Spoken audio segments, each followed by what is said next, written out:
एक गांव में एक गाय अपने बछड़े के साथ रहती थी। गाय प्रतिदिन हरी घास चरने जंगल जाती थी ताकि उसके बछड़े को दूध मिल सके।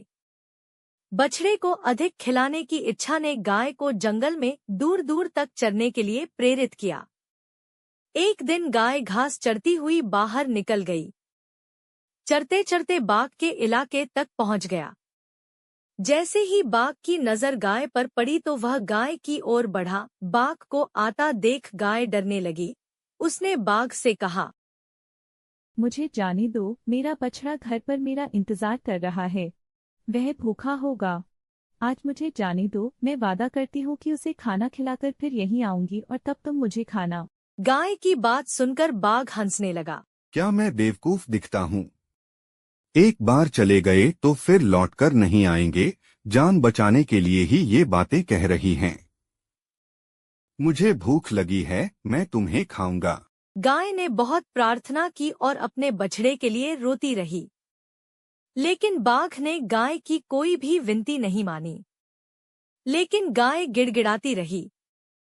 आखिरकार बाघ का मन थक गया और उसने गाय को जाने दिया और कहा कि यदि तुम कल वापस नहीं आए तो मैं वहीं आकर तुम्हें और तुम्हारे बछड़े दोनों को खा जाऊंगा।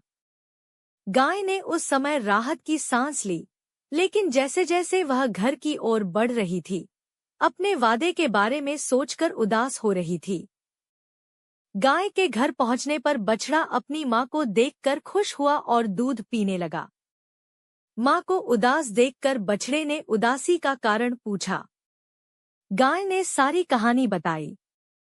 बछड़े ने ध्यान से सुना और कुछ देर सोचने के बाद बोला, माँ, कल मैं भी तुम्हारे साथ बाघ के पास चलूंगा। अगले दिन गाय और बछड़ा जंगल की ओर चल दिए।